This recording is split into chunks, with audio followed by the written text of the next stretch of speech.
Hello friends, this is Shalini Srivastava. स्वागत है आपका टीचिंग लर्नर्स में। तो कैसे हैं आप लोग? उम्मीद है कि आप लोग बढ़िया होंगे और आप लोग की पढ़ाई चल रही होगी। तो हमने इस समय जो आपकी सीरीज स्टार्ट की थी प्रीवियस ईयर पेपर की, तो उसमें हम आज आगे के वीडियो पे आपके आ गए हैं। सुबह आपकी इसकी रीजनिंग की वीडियो आ गई है, जो आपका वीडियो का एग्जाम हुआ था 23 दिसंबर 2018 को प्रथम पाली में। ठीक है, द्वितीय पाली का हमने करा दिया था, आप जाके प्लेलिस्ट में देख सकते हैं। और हाँ, हिंदी की वीडियो थोड़ा उसमें कुछ दिक्कत हुई थी, तो अभी तो वो प्राइवेट है, उसके बाद उसको भी पब्लिक कर दी जाएगी। लगभग आपने देख ली होगी उसको, तो उसको कर दी जाएगी। उसमें थोड़ी सी तो कुछ दिक्कत हो गई थी। तो आज हम करा रहे हैं रीजनिंग, हम सुबह कर चुके हैं। अब हम हिंदी करेंगे, उसके बाद हम जीएस करेंगे। और ये हमारा वीडियो का पेपर 2018 वाला ख़त्म हो जाएगा उसके बाद, और फिर हम करेंगे 22 तारीख का। ठीक है, तो चलिए हम आते हैं हिंदी पे अपने। और ये 23 दिसंबर 2018 का शाम का पेपर है, सुबह का पेपर है, शाम का हमने करा दिया था। तो देखिए, आप देख सकते हैं कि कौन सा पेपर है। यहाँ पर क्या लिखा हुआ है? उत्तर प्रदेश सम्मिलित अवर अधीनस्थ सेवा चयन आयोग सम्मिलित ग्राम पंचायत अधिकारी, ग्राम विकास अधिकारी और समाज कल्याण पर्यवेक्षक सामान्य चयन परीक्षा 2018 23/12/2018 प्रथम पाली। ठीक है, द्वितीय पाली हम कर चुके थे, प्रथम पाली हम करेंगे, तो इसको देखिएगा ध्यान से।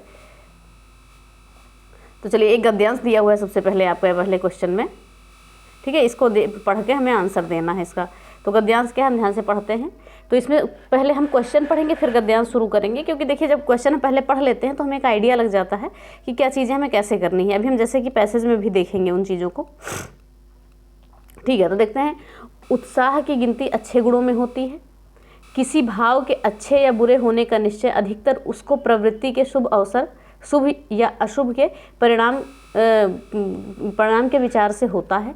वही उत्साह जो कर्तव्य कर्मों के प्रति इतना सुंदर दिखाई पड़ता है, अकर्तव्य कर्मों की ओर होने पर वैसा श्लाघ्य प्रतीत नहीं होता है। आत्मरक्षा, पररक्षा, देश रक्षा आदि के निमित्त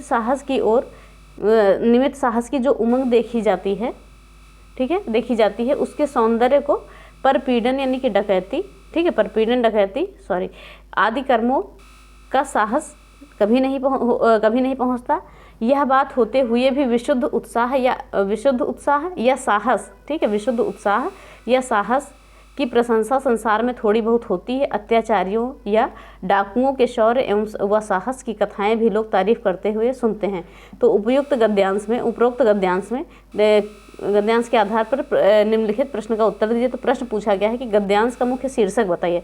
तो इसमें जो हमें सही लगेगा उसी को हम शीर्षक बनाएंगे। देखिए, जोश की तो बात ही नहीं है, ना घमंड की हुई, ना वीरता की हुई। तो यहाँ उत्साह जो है, उत्साह हमारा सही हो जाएगा। यहाँ पे मुख्य शीर्षक जो हमारा बन जाएगा ये उत्साह बन जाएगा। ठीक है, तो ये हो गया हमारा पहला प्रश्न। चलिए आगे देखते हैं। अब दूसरा प्रश्न क्या है? तो प्रश्न क्या है? पैसेज है। तो पैसेज करने से पहले हम क्या करते हैं, हम क्वेश्चन को पढ़ लेते हैं, उस हिसाब से हम पैसेज पढ़ते हैं। अगर आप चाहें तो ऊपर से एक बार पैसेज पढ़ सकते हैं, समझ के पढ़ सकते हैं, जैसे भी आपको आसान लगे, कि समय कम लगे। तो मुझे ऐसा लगता है कि पहले क्वेश्चन को देख लेना चाहिए, उसके बाद पैसेज पढ़ना चाहिए। तो क्या है, लिखा है कि कुंती अपने नवजात शिशु को कहाँ छोड़ कर आई थी। क्वेश्चन नंबर 2 आपका ये वाला है। कुंती अपने नवजात शिशु को कहाँ छोड़ कर आई थी? वैसे तो हम लोग जानते हैं कि नदी में छोड़ कर आई थी, लेकिन क्वेश्चन पढ़ लेते हैं कि पैसेज के अलावा हमें अपने मन से उत्तर नहीं देना है। तो क्या लिखा हुआ है? कुंती अपने लाडले लाल को, अपने हृदय के टुकड़े को, अपने प्यारे नवजात शिशु को नदी में छोड़कर लौट आई थी। पहली लाइन में आपका आंसर मिल गया। तो क्वेश्चन नंबर 2 का आपका आंसर क्या हो जाएगा कि कुंती अपने नवजात शिशु को कहाँ छोड़कर आई थी? तो कहाँ छोड़कर आई थी? नदी में। तो इसलिए आपका समय का भी बचत होगा अगर आप क्वेश्चन पढ़कर फिर पैसेज को पढ़ेंगे तो। फिर दूसरा प्रश्न क्या है कि मंजूषा को कौन लेकर जा रहा था? ठीक है, मंजूषा को कौन लेकर जा रहा था? तो हमने यहाँ तक पढ़ लिया था कि कुंती लौट आई थी, नदी छोड़कर लौट आई थी। वह छोटी नदी थी, वायु अनुकूल थी, दैव की गति जानी नहीं जाती। वह नदी चंबल नदी में जाकर मिलती है। अब शिशु की पिटारी बहती बहती चंबल नदी में आई। इटावे के पास चंबल नदी आकर श्री गंगा यमुना जी में मिलती है। अतः चंबल के प्रवाह के साथ वह यमुना में भी आ गई और यमुना जी के साथ प्रयाग की ओर बढ़ी। तीर्थराज प्रयाग में जाकर श्री यमुना जी गंगा जी से मिल जाती है। अतः अब वह मंजूषा शिशु को लेकर काशी की ओर बहने लगी। और ठीक है, काशी की ओर बहने लगी। तो एक बार हमें पैसेज देख लेते हैं। काशी की ओर बहने लगी, उसके साथ ना कोई मल्लाह था और ना ही पथ प्रदर्शक। ठीक है, क्या दिया है कि उसके साथ ना कोई मल्लाह था और ना ही पथ प्रदर्शक। भाग्य उसे स्वयं ही बहाकर ले जा रहा था। भाग्य उसे स्वयं ही बहाकर ले जा रहा था। तो क्वेश्चन हमें आंसर यहाँ पर मिल गया। और क्वेश्चन हमारा क्या है, देख लीजिए, भाग्य की बात आई है यहाँ पर। तो लिखा है कि मंजूषा को कौन लेकर जा रहा था? तो मंजूषा को क्या है, भाग्य बहाकर ले जा रहा था। ये चीज़ हो जाएगी। फिर आगे क्या लिखा है कि राजा अधिरथ ने सेवकों को क्या आज्ञा दी। तो हम वैसे ही क्वेश्चन पढ़ने के बाद ही पढ़ते हैं। तो हमने यहाँ तक पढ़ लिया था सॉरी तो हमने यहाँ तक पढ़ लिया था कि न पथ मल्लाह भाग्य उसे स्वयं ही बहाकर ले जा रहा था। तो काशीपुरी, पाटलिपुत्र आदि राज्यों की सीमा को पार करती हुई गंगा जी के प्रवाह के साथ वह मंजूषा बिना किसी रुकावट के आगे चली जा रही थी। आगे चलकर वह अंग देश की सीमा में पहुंची। अब मानो उसकी यात्रा समाप्त होगी। अतः उसी समय चंपा नगरी के राजा अधिरथ अपनी स्त्री राधा और अपने सेवकों सहित गंगा में स्नान करने आए थे। उन्होंने दूर से इस सुंदर पेटी को जाह्नवी की लहरों के साथ क्रीड़ा करते देखा। अंत में उन्होंने अपने सेवकों को आज्ञा दी कि सामने यह मंजूषा बहती जा रही है, इसे पकड़ कर लाओ। और देखिए क्वेश्चन क्या हमारा पूछ रहा है कि राजा अधिरथ ने सेवकों को क्या आज्ञा दी? मंजूषा लाने की। देखिए अब जब हम क्वेश्चन पढ़ के फिर पैसेज को पढ़ रहे हैं तो हमारा समय बचत हो रहा है। अगर हम पूरा पैसेज पहले पढ़ते फिर क्वेश्चन पढ़ते तो लगभग आप जैसे मैनेज कर पाए वैसे करिए, लेकिन मुझे जैसे आसान लगता है वैसे मैंने किया। ठीक है, तो ये हो गया आपका राजा अधिरथ ने सेवकों को क्या आज्ञा दी? मंजूषा लाने की। और देखिए प्रीवियस ईयर के आपके पैसेज इतने इंपॉर्टेंट कि हो सकता है रिपीट भी हो जाए, तो प्रीवियस ईयर के एक भी पैसेज मत छोड़िएगा। अब क्वेश्चन नंबर 5 को देखते हैं क्या है कि चंपा नगरी के राजा किसके साथ गंगा स्नान पर गए थे? तो अभी हमने देखा कि अपनी पत्नी राधा के साथ गए थे, ठीक है, और सेवकों के साथ स्नान पे गए थे। तो चंपा नगरी के राजा अपनी पत्नी राधा और सेवकों के साथ गंगा स्नान पर गए थे। तो ये हो गया आपके पैसेज समाप्त। अब हम आते हैं आगे के प्रश्नों पर।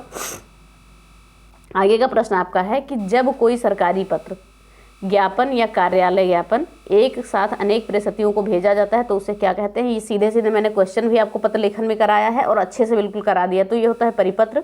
ठीक है, परिपत्र, और इसे हमने बहुत डिटेल में कराया है। तो अगर आपने नहीं पढ़ा है तो पत्र लेखन की प्लेलिस्ट में जाके हमारे देख सकते हैं, और इसकी डिस्क्रिप्शन में भी आपको पत्र लेखन की जो है मिल जाएगी। बहुत अच्छे तरीके से सारे पत्र एक एक पढ़ाए गए हैं, तो वहाँ से गलत मत करिएगा, क्योंकि देख रहे हैं आप हर वीडियो में, हर पेपर में 2 से 3 क्वेश्चन आपके पत्र लेखन से हैं। ठीक है, तो इसमें लापरवाही मत करिएगा, बहुत ज़्यादा होते हैं, एक नंबर बहुत होते हैं आपके। तो जानते हैं परिपत्र क्या होता है कि जब कोई सरकारी पत्र या ज्ञापन, कार्यालय ज्ञापन एक साथ अनेक प्रेषितों को भेजा जाता है तो उसे परिपत्र कहते हैं। ठीक है, यानी कि जब कहते हैं कि जब कोई एक सरकारी पत्र या ज्ञापन होता है तो उसे जब हम एक साथ कई लोगों को भेज देते हैं तो उसे क्या कहते हैं? परिपत्र कहते हैं। इसे गस्ती पत्र भी कहते हैं, ये चीज़ याद रखिएगा। और इसमें प्रेषक एक ही अधिकारी होता है तथा पाने वाले अनेक होते हैं, यानी कि एक लोग भेजते हैं और ये कई लोगों के पास ऐसे ऐसे पहुँच जाता है। तो ये चीज़ है, भेजने वाला एक होता है, पाने वाले अनेक होते हैं। ठीक है, तो ये परिपत्र होता है, इसको अंग्रेजी में टेलीग्राम बोलते हैं। ये भी चीज़ें हम आपको कराएंगे। क्वेश्चन नंबर 7 क्या दिया है कि जब एक अधिकारी दूसरे अधिकारी को व्यक्तिगत नाम से पत्र लिखता है तो उसे क्या कहते हैं? जब एक अधिकारी दूसरे अधिकारी को व्यक्तिगत नाम से पत्र लिखता है तो उसे क्या कहते हैं? उससे कहते हैं अर्धशासकीय पत्र। ठीक है, अर्धशासकीय पत्र, ये दूसरा ऑप्शन है आपका, अर्धशासकीय पत्र। देखते हैं डिटेल में इसकी क्या है। तो क्वेश्चन नंबर बी आपका क्या कह रहा है कि सरकारी अधिकारियों के मध्य सरकारी काम से व्यक्तिगत शैली में लिखे जाने वाले अर्धशासकीय पत्र कहलाते हैं। इनका उद्देश्य सरकारी कार्यों में तत्परता और तीव्रता प्रदान करना है, साथ ही किसी विशेष बात की ओर ध्यान आकृष्ट करना है। ठीक है, तो जब एक अधिकारी दूसरे अधिकारी को व्यक्तिगत नाम से पत्र लिखता है तो उसे अर्धशासकीय पत्र कहते हैं। इन चीज़ों को आप याद रखिएगा। तो पत्र लेखन का दूसरा क्वेश्चन हो गया। अब हम पत्र लेखन के तीसरे क्वेश्चन पे आते हैं। देखिए पत्र लेखन के यहाँ 4 क्वेश्चन हैं और लिखा हुआ है कि एक विद्यार्थी को अपने स्कूल के प्रधानाचार्य को अभिवेदन में क्या लिखना चाहिए। ठीक है, ये सारी चीज़ें हमने बताई हुई हैं। एक विद्यार्थी को अपने स्कूल के प्रधानाचार्य के अभिवेदन में क्या लिखना चाहिए? आपका या आपका आज्ञाकारी शिष्य या भवदीय या अपना सेवक। तो आपको याद होगा कि जब बचपन में आप प्रार्थना पत्र लिखते थे हिंदी में तो सबसे नीचे यहाँ पर इस साइड में लिखते थे, दाहिने साइड में, आपका आज्ञाकारी शिष्य XYZ जो भी आपका नाम है, क्लास और डेट यहाँ पे डाल देते थे। फिर आगे एक क्वेश्चन है आपका कि संक्षेपण के मूल पाठ में कितने शब्दों को लिखना चाहिए? संक्षेपण के मूल पाठ में कितने शब्दों को लिखना चाहिए? तो 1/3 होता है ये। और ये क्वेश्चन भी हमने सीधे सीधे ऐसे ही आपको करा दिया है, उसमें देख लीजिएगा। चलिए पत्र लेखन के भी हमारे 4 क्वेश्चन खत्म होते हैं। अब आते हैं व्याकरण पे। तो व्याकरण से कौन सा क्वेश्चन पूछा है? वर्णमाला से देखिए कितने क्वेश्चन सारे आए हैं। तो वर्णमाला में आपका क्वेश्चन क्या है कि हिंदी में ध्वनियाँ कितने प्रकार की होती हैं? जाहिर सी बात है, हिंदी में ध्वनियाँ 2 प्रकार की होती हैं, एक होती हैं स्वर और एक होती है व्यंजन। ठीक है, तो ये तो आसान क्वेश्चन है। फिर देखते हैं मात्रा के आधार पर स्वर कितने प्रकार के होते हैं? तो मात्रा के आधार पर स्वर 2 प्रकार के होते हैं। मात्रा के आधार पर स्वर 2 प्रकार के होते हैं। कौन कौन से? ह्रस्व स्वर और दीर्घ स्वर। ठीक है, 1 मिनट। मात्रा के आधार पर स्वर 2 प्रकार के होते हैं। मात्रा के आधार पर स्वर 2 प्रकार के होते हैं, ह्रस्व स्वर और दीर्घ स्वर। जो ह्रस्व स्वर होते हैं इन्हें मूल स्वर भी कहते हैं। ठीक है, मूल स्वर भी कहते हैं। तो मूल स्वर क्या होता है हमारा आ, ई, उ और री, ठीक है। और जो दीर्घ स्वर होते हैं तो जो इन स्वरों से बनते हैं वो दीर्घ स्वर होते हैं, तो इनकी संख्या 7 होती है, भी याद रखेगा। इसे यहाँ पर कितने दिया है, 2, 2, 4, 2, 6, 2, 8, 2, 2, 4, 2, 6, 2, 8। यहाँ पे अ को भी दे दिया, वैसे यहाँ पर 7 मानी जाती है, ठीक है। आगत स्वर को भी दे दिया यहाँ पर।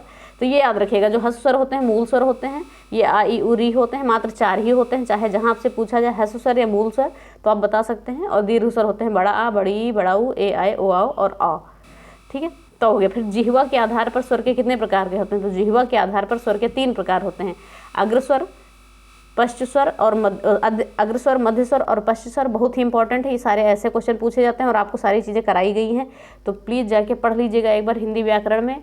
देखिए कैसे कैसे क्वेश्चन है, सारे क्वेश्चन आपकी कॉपी में मिल जाएंगे। तो अग्रस्वर क्या होते हैं, जिन्हें हम जीभ के आगे के हिस्से से बोलेंगे, जैसे ई, ए, तो ये हो गया। मध्य स्वर अ, ठीक है, अ तो हम मध्य से बोलते हैं। और पश्च स्वर जैसे आ, देखिए लगता है कि जैसे पीछे से आवाज़ निकली, ऊ, ओ, आओ, तो ऐसी चीज़ें हैं, ठीक है। चलिए फिर आगे का क्वेश्चन है कि निम्न शब्दों में से पुल्लिंग शब्द कौन सा है। तो हमने क्या कहा था, पुल्लिंग और स्त्रीलिंग पता करने के लिए आप उसके आगे अच्छा या अच्छी, माया या ओ, मेरा या मेरी लगा सकते हैं, बस पता चल जाएगा। देखो, मेरी दया, मेरी भाषा, मेरी माया, मेरा आभार, ठीक है। तो मेरा किस में आ रहा है, मेरा आभार, तो डी क्या हो जाएगा आपका, पुल्लिंग हो जाएगा। तो ऐसे आप चीज़ों को पता कर सकते हैं। अगला क्वेश्चन, निम्न में से पुल्लिंग शब्द है। अब फिर वैसे कर लीजिए, मेरी आशा, मेरी क्षमा, ये क्षमा कर दी जाती है। मेरा कष्ट, देखिए पुल्लिंग हो जाएगा, मेरा कष्ट, तो कष्ट क्या हो जाएगा आपका, पुल्लिंग हो जाएगा। बाकी सभी क्या है, स्त्रीलिंग है। तो ये हो गया आपका क्वेश्चन। फिर अगला क्वेश्चन आपका है, अगला क्वेश्चन है आपका, निम्नलिखित शब्दों में से कौन सा स्त्रीलिंग शब्द है। तो फिर लगा दीजिए आप, मेरा या मेरी, अच्छा या अच्छी, तो विवाद हो रहा है कह सकते हैं। मेरा रूप, मेरा सार, मेरी आय, तो मेरी आय हो जाएगी, ये स्त्रीलिंग हो जाएगा, ठीक है। फिर आगे देखते हैं निम्नलिखित शब्दों में से कौन से स्त्रीलिंग है। तो निम्नलिखित शब्दों में से देखिए, गृह स्त्रीलिंग, मेरा ग्रह, मेरा पत्ता, मेरा चंदन, मेरी सभा, तो मेरी क्या हो गई आपकी, मेरी सभा क्या हो गई, यानी कि सभा क्या हो गई, स्त्रीलिंग हो गई। देखिए पुल्लिंग और स्त्रीलिंग से फिर 4 क्वेश्चन, 3 क्वेश्चन हो गए। संख्या बहुत रह रही है एक चैप्टर से क्वेश्चन की, तो सारे चैप्टर हमने चैप्टर भी बता दिए थे कौन कौन से इंपॉर्टेंट है, किस पे ज़्यादा गौर करना है, तो उनको देख लीजिएगा प्लीज़। संधि कितने प्रकार की होती है, जाहिर सी बात है 3 प्रकार की होती है, स्वर संधि, व्यंजन संधि और विसर्ग संधि। स्वर संधि क्या होती है, जब स्वर और स्वर का मेल होता है तो स्वर संधि होती है। व्यंजन में क्या होता है, जब व्यंजन या स्वर का मेल हो, या व्यंजन प्लस व्यंजन का मेल हो, या स्वर प्लस व्यंजन का मेल हो, तो व्यंजन संधि होती है। विसर्ग में विसर्ग के साथ जब किसी स्वर या व्यंजन का मेल होता है तो वो विसर्ग संधि कहलाती है। तो आपको अच्छे से ये सारी चीज़ें देखने को मिल सकती हैं, तो प्लीज़ जाके देख लीजिएगा, ठीक है। और अगर आपने कहीं से बैच नहीं लिया है तो ठीक है, अगर बैच भी अगर बैच, पता है जो मेरी क्लास आप यहाँ पाएंगे तो वो एकदम पेड बैच की तरह ही पाएंगे, उसमें कुछ छोड़ने की गुंजाइश ही मेरी नहीं रहती है कि मैं कुछ छोड़ूं उसमें, जो भी पढ़ाना होता है मुझे। अब सदानंद में कौन सी संधि है, सदानंद में आप पहले बताएंगे कौन सी संधि है। तो सदानंद में ऐसे ही हम कह देते हैं कि व्यंजन संधि है, ठीक है। और इसका क्या होगा, विच्छेद क्या होगा, सत प्लस आनंद। देखिए सत प्लस आनंद, सदानंद, सत प्लस आनंद। देखिए इसमें क्या होता है, प्लस के आगे का, ठीक है, और प्लस के पीछे का, जस्ट आगे का जस्ट पीछे का हम चीज़ों को लेते हैं। तो सत ये व्यंजन हो गया हमारा, ठीक है। ता में हलंत लगा है, जब चीज़ों में कोई भी अक्षर में अगर हलंत लगा है तो यही मान के चलिए कि उसमें स्वर नहीं होता है वो, ठीक है। और ये आ क्या है, यानी कि व्यंजन के साथ स्वर का मेल हो रहा है तो क्या हो जाएगा, ये व्यंजन संधि हो जाएगा। तो सत प्लस आनंद यानी कि सदानंद, ये हो गया आपका आंसर सही। तो संधि का हो गया ये। पुस्तकालय में संधि है, जाहिर सी बात है कि दीर्घ संधि होगी, दीर्घ स्वर संधि होगी, ठीक है। तो दीर्घ संधि हम पहले लगा देते हैं, फिर कहते हैं कैसे। तो पुस्तक, ध्यान से देखिएगा, पुस्तक प्लस आलय, तो यहाँ पे दीर्घ संधि कैसे है, आप जाइएगा पढ़िएगा कि जब समान स्वरों का मेल होता है तो दीर्घ संधि होती है। पुस्तक में का में आ स्वर आपका निकलता है, आ तो है ही, और आ मिलकर क्या बन जाता है, बड़ा आ बन जाता है, तो हमारा क्या हो जाएगा, दीर्घ स्वर संधि हो जाएगा, ठीक है। तो ये चीज़ें होती हैं दीर्घ स्वर संधि। तो हम बताते हैं जब समान स्वरों का मेल होता है तब दीर्घ स्वर संधि होती है। और गुण संधि में क्या होता है, जब आपकी सिंगल मात्रा ए या ओ आ जाती है, और भी नियम है आप पढ़िएगा, ये सिर्फ पहचानने के लिए आपको बताई जा रही है। वृद्धि संधि में आपका ए, ज़्यादातर हम यहाँ से पता कर लेते हैं, ए या ओ आ जाता है। और यण संधि में क्या होते हैं, आपके आधे अक्षर आ जाते हैं, ठीक है। जैसे कि यहाँ पर क्या बताया गया है कि संधि के अनुसार ह्रस्व दीर्घ, ये सारी चीज़ें हैं।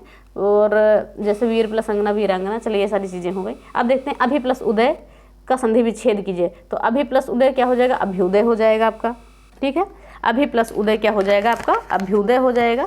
और इसमें कौन सी संधि हो जाएगी आपको बतानी है, तो इसमें आपकी यड़ संधि हो जाएगी, क्योंकि यड़ संधि में हमने क्या बताया था कि आधे अक्षर के बाद या व आ जाता है, ठीक है, तो वो हो जाती है यड़ संधि। तो इस चीज़ को याद रखिएगा प्लीज़ जाके, अगर आपने वर्णमाला नहीं पढ़ा है तो वीडियो में जाके देख लीजिएगा, प्लेलिस्ट इसकी लिंक डिस्क्रिप्शन में डाल दी जाएगी, लापरवाही मत करिएगा, ठीक है।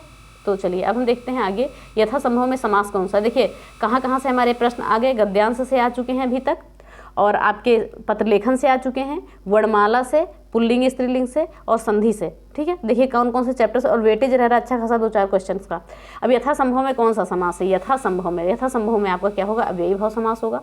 क्या होता है इसमें कि जब कोई चीज़ होती कि उपसर्ग जुड़ा होता है, लेकिन यथा संभव यानी कि जितना संभव हो, अव्ययी भाव समास है।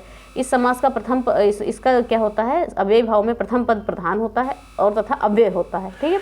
तो यह अव्यय तथा संज्ञा के योग से बनता है तथा क्रिया विशेष के रूप में कार्य करता है, जैसे प्रतिदिन यानी प्रत्येक दिन, अनुरूप यानी रूप के योग। तो यहाँ पर क्या होता है, अगर आगे उपसर्ग लगा हो या अव्यय लगा हो तो वो अव्ययी भाव समास हो जाता है आपका, ठीक है। फिर परमेश्वर में कौन सा समास है, ठीक है, परमेश्वर में कौन सा समास है, तो हम क्या कहते हैं, परम है जो ईश्वर कह सकते हैं, परमेश्वर में हम कह सकते हैं परम और है जो ईश्वर। तो है और जो हमने कहा था के समान, या है और जो किसी का अगर शब्द का विग्रह कर रहे हैं तो अगर है जो या के समान आता है तो कर्मधारय होगा, 100% कर्मधारय होगा। तो करने पर आ रहा है जो या के समान, तो ये मान लीजिए आप कि ये क्या है, कर्मधारय समास है। और जाके पूरा डिटेल में पढ़िएगा अगर आपने नहीं पढ़ा है तो परमेश्वर परम ईश्वर है, ठीक है, कर्मधारय समास है। इस समास में उत्तर पद प्रधान होता है, पूर्व पद और वह उत्तर पद में उपमान उपमेय और विशेषण विशेष का संबंध होता है, जैसे प्राण प्रिय, प्राणों के समान प्रिय, लाल मणि, लाल है जो मणि। तो देखिए है जो या के समान आएगा तो वो आपका अव्ययी भाव समास होगा। अब देखिए अब उपसर्ग से पहला क्वेश्चन आता है, अध्यक्ष में कौन सा उपसर्ग है, तो अधिप्लक्ष क्या है, अध्यक्ष दिया हुआ है ना, तो अध्यक्ष में आपका उपसर्ग होगा अधि प्लस, अधि होना चाहिए यहाँ पर, लेकिन अधि आपका ऑप्शन में नहीं दिया है, अभी दिया है, तो इसको काट के अधि कर लेते हैं, ठीक है। अधि उपसर्ग होगा आपका यहाँ पे, अधि, अभी की जगह अधि होगा, अधि प्लस अक्ष अध्यक्ष होगा, तो अध्यक्ष में आपका अधि उपसर्ग है, इसमें थोड़ा सा गलत लिखा हुआ है तो याद रखिएगा, ये सही है आपका, ठीक है। फिर 23 क्वेश्चन हो गया। फिर देखते हैं 24वां क्वेश्चन। देखिए जैसे यहाँ पर लिखा है कि अधि प्लस अक्ष, ठीक है, अध्यक्ष हो गया ये चीज़ें। और फिर संग्राम में उपसर्ग बताइए, संग्राम, तो सम प्लस ग्राम, तो सम हो जाएगा, माँ हो जाएगा, सम प्लस ग्राम, संग्राम, ये उपसर्ग हो जाएगा, ठीक है। सावधानी में प्रत्यय कौन सा है, सावधानी में प्रत्यय है आनी प्रत्यय है, स्पष्ट है, देख सकते हैं आप, सावधानी में कौन सा प्रत्यय है, आनी प्रत्यय है, ठीक है। तो ऑप्शन नंबर, देखिए सावधानी में ई प्रत्यय होगा, ई आनी नहीं होगा, ई प्रत्यय होगा, ठीक है। तो ये चीज़ें आप देख लीजिए, ई प्रत्यय होगा, आनी नहीं होगा। चलिए आगे देखते हैं। जिंदगी में कौन सा प्रत्यय है, तो जिंदगी में दगी प्रत्यय है, ठीक है। जिंदगी में ई प्रत्यय का प्रयोग हुआ है। ई प्रत्यय से बनने वाले अन्य शब्द दोस्ती, चोरी, सफेदी, नरमी, सुस्ती। हाँ, ई दगी कोई प्रत्यय नहीं होता है, ई प्रत्यय होगा, बी होगा आप यहाँ पे ऑप्शन, ठीक है। देखिए इसमें तो दिया हुआ है सावधानी में नी प्रत्यय, लेकिन मुझे ऐसा लग रहा है कि आनी प्रत्यय होगा, तो ये चीज़ एक बार कंफर्म कर लीजिएगा आप, क्योंकि इसमें जो सही आंसर दे रहा है ये सावधानी में तो नी प्रत्यय दे रहा है, लेकिन मुझे ऐसा लग रहा है कि आनी प्रत्यय होगा, ठीक है। तो ये देख लीजिए आप एक बार, कि हो सकता है कुछ क्वेश्चन गलत भी हो जाते हैं इसमें। चलिए आगे देखते हैं। और जिंदगी में तो ई प्रत्यय होगा, यहाँ पर सी दिया हुआ है, ऑप्शन ये गलत है, जिंदगी में ई प्रत्यय होगा, बी सही है, ठीक है। आगे देखते हैं, निम्नलिखित शब्द, निम्न में से कौन सा शब्द तत्सम है, तो तत्सम कौन सा है, देखिए प्रिय, मोर, पिया या चार। तो जो है प्रिय आपका जो होगा वो तत्सम होगा, क्योंकि तत्सम शब्द ऐसे होते हैं जो जैसे हमारे संस्कृत में यूज करते हैं वैसे हिंदी में यूज कर लिए जाते हैं, उन्हें तत्सम कहते हैं, ठीक है। तो प्रिय का तद्भव पिय हो जाएगा, मयूर का तद्भव मोर हो जाएगा, और चतुर्थ का चार हो जाएगा। तो बाकी सारे तद्भव हैं, एक तत्सम है आपका। फिर आगे देते हैं, निम्न में से कौन सा तत्सम नहीं है, वचन, श्लाका, चार और त्रिक। ये चार आपका क्या है, तत्सम नहीं है, तद्भव है, जैसा कि हमने देखा।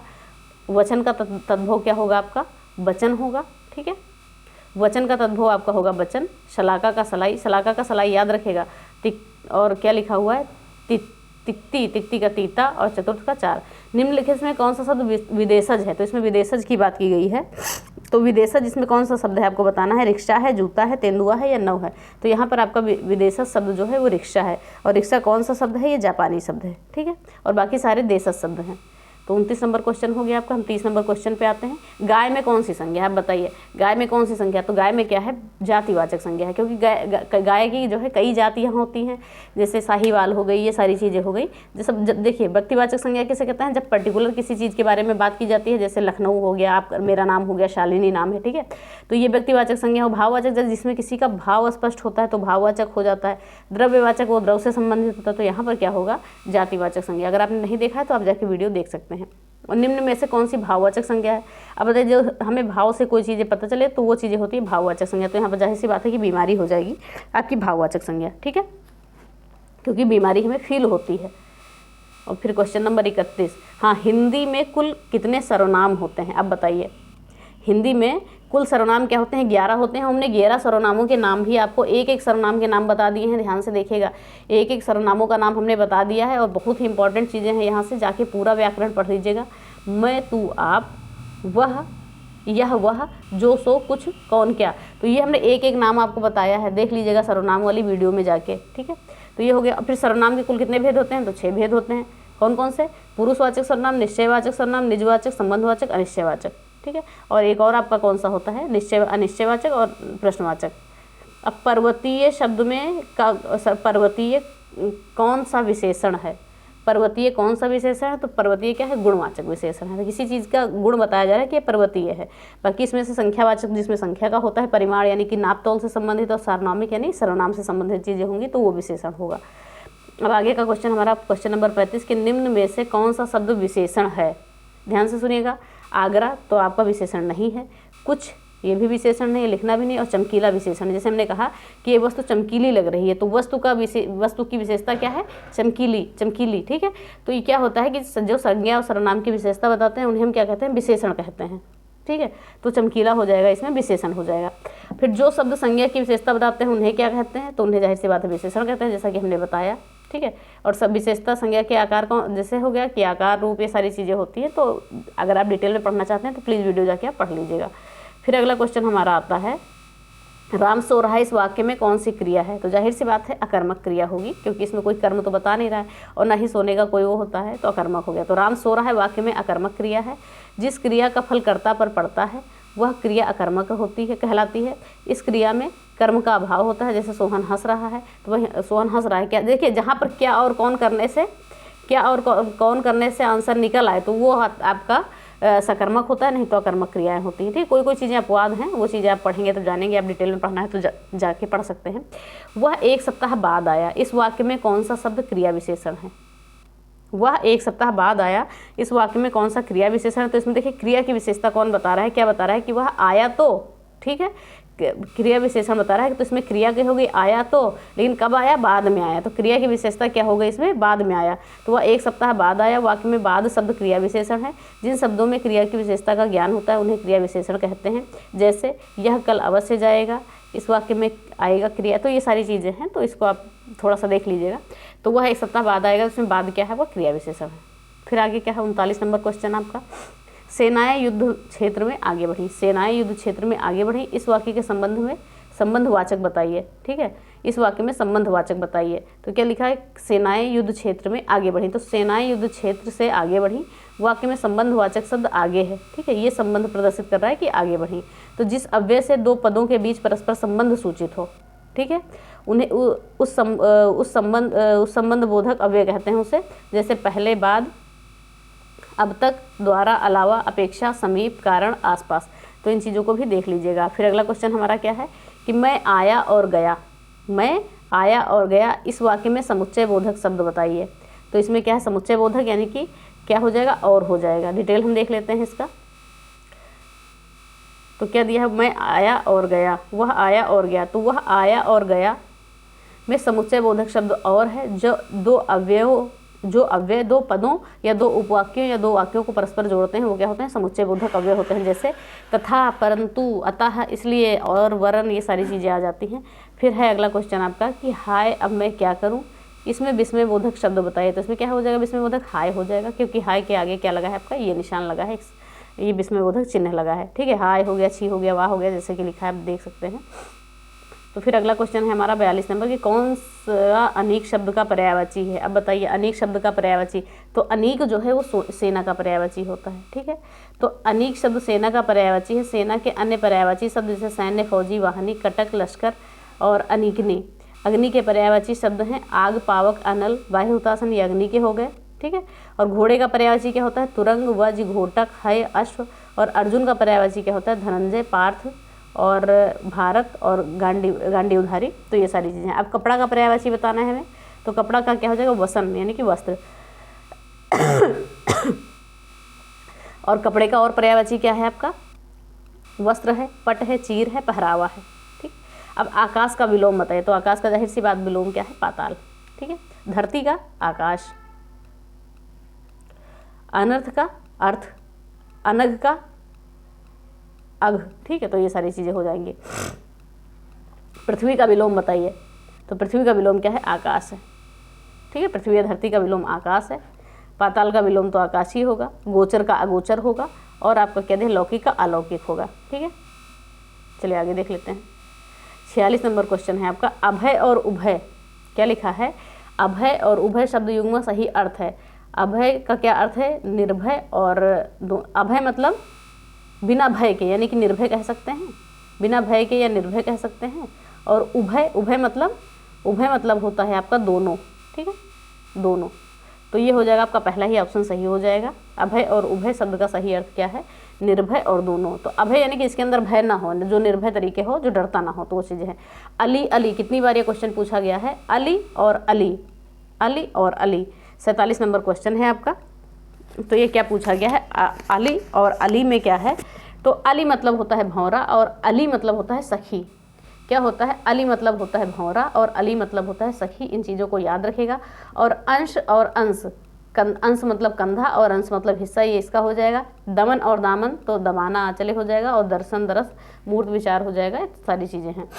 तो यहाँ पे आपका जो शब्द है ये कई बार ये क्वेश्चन कहीं बना है, पता नहीं कितनी बार कितनी जगह ये बना है क्वेश्चन, चाहे जिस एग्जाम में हो बहुत ज़्यादा क्वेश्चन ये बना है। फिर अगला है हमारा 48 नंबर क्वेश्चन उपसर्ग वह शब्दांश है जो, देखिए कितना आसान सा क्वेश्चन पूछा है। उपसर्ग वह शब्दांश है जो किसी शब्द के बाद में जुड़ता है, किसी शब्द के मध्य में जुड़ता है, किसी शब्द के आगे जुड़ता है, कहीं भी जुड़ जाता है। तो क्या हो जाएगा किसी शब्द के आगे जुड़ता है उसे उपसर्ग कहते हैं। किसी शब्द के जो बाद में जुड़ता है उसे कहते हैं प्रत्यय। ठीक है, तो इन चीज़ों को याद रखिएगा कि वे शब्दांश जो शब्दों के आदि में जुड़कर शब्द का अर्थ में कुछ विशेषता उत्पन्न करते हैं उन्हें उपसर्ग कहते हैं। जैसे हार शब्द का अर्थ है पराजय, परंतु इस शब्द में वी उपसर्ग जोड़ने से हार में जो अधिक है, हार क्या होता है उपसर्ग में क्या होता है, जब हम उपसर्ग किसी शब्द जैसे हार, हार का अर्थ क्या होता है पराजय होता है। अगर हम इसमें वी उपसर्ग जोड़ देंगे तो ये विहार हो जाएगा। ठीक है, तो चीज़ों का अर्थ बदल जाएगा। फिर आगे है कौन सा शब्द शुद्ध है, देखिएगा 46, 46, 46 या 46, 46, तो इसमें कौन सा है, तो 46 जो है आपका सही है। सही शब्द क्या है आपका 46 सही है। फिर आगे लास्ट क्वेश्चन 50वां क्वेश्चन हम आते हैं यहाँ पर है निम्न में से शुद्ध शब्द बताइए। उज्ज्वलन, उज्ज्वलन, उज्जलन। ठीक है, तो ये आपका उज्ज्वलन रहेगा, उज्ज्वलन सही रहेगा। अगर आपको कहीं उज्ज्वल लिखा होता है तो उज्ज्वल ऐसे लिखा होता है, दोनों आधा जा होता है, तो ये वर्तनी से संबंधित क्वेश्चन। तो ये हो गया आपका 50 क्वेश्चन। लास्ट क्वेश्चन अब आप देख रहे हो कहाँ कहाँ से क्वेश्चन ज़्यादातर बने हैं। देखिए आपके सबसे ज़्यादा देखिए गद्यांश से क्वेश्चन बने हैं और लगभग ज़्यादा संख्या में ही बने हैं। गद्यांश में बना है आपका क्वेश्चन, आपका संधि में बना है देख सकते हैं, और पत्र लेखन में बने हैं अच्छे खासे क्वेश्चन, समास में बने हैं क्वेश्चन, और विलोम शब्द में बने हैं, उपसर्ग प्रत्यय में बने हैं, लिंग और पुल्लिंग में बने हैं। एक चैप्टर से 2-2, 3-3 क्वेश्चन ऐसे बने हैं आपके जो महत्वपूर्ण है। तो आई होप ये आपको समझ में आया होगा। ठीक है, तो ये आपका जो है 23 दिसंबर वाला प्रथम पाली का पेपर था, द्वितीय पाली का हम कर चुके थे, तो इसको देख लीजिएगा प्लीज़। और ये जल्दी ही हम ये वीडियो के आपके चारों पेपर खत्म करा के फिर हम सीक्वेंस में चलेंगे, क्योंकि हम सबसे पहले आपका वीडियो का ही पेपर करा रहे हैं कि आपको एक आइडिया लग जाए कैसा वीडियो का पेपर पिछली बार आया था। क्योंकि जो लोग प्रैक्टिस सेट नहीं ले पाए हैं, जिनके पास नहीं है, तो उनके लिए बहुत ज़्यादा हेल्पफुल होगा। और ज़्यादा से ज़्यादा शेयर करिएगा इसको, ठीक है, कि लोगों तक पहुँचे। जिन्होंने नहीं भी लिया है तो उनके लिए दिक्कत ना हो, क्योंकि आपके पास समय है भी, कुछ नहीं तो 50 पेपर हम करा देंगे आपको, प्रीवियस ईयर पेपर कम से कम 50 करा देंगे। तो इसका आप विश्वास बना के रखिएगा। भले इस समय 1-2 थोड़ा सा देर हो जा रही है, लेकिन आपके ये है कन्फर्म कि पेपर आते रहेंगे। ठीक है, तो चलिए इसी साथ वीडियो खत्म करते हैं। तो अगर वीडियो पसंद आई है तो प्लीज़ वीडियो को लाइक करें, शेयर करें और चैनल को सब्सक्राइब करें। हाँ, और जीएस के लिए थोड़ा सा वेट करें, जीएस की भी वीडियो आपकी आ रही होगी अभी। ठीक है, तो प्लीज़ बने रहें हमारे चैनल पे और साथ बनाए रखें। धन्यवाद, जय हिंद।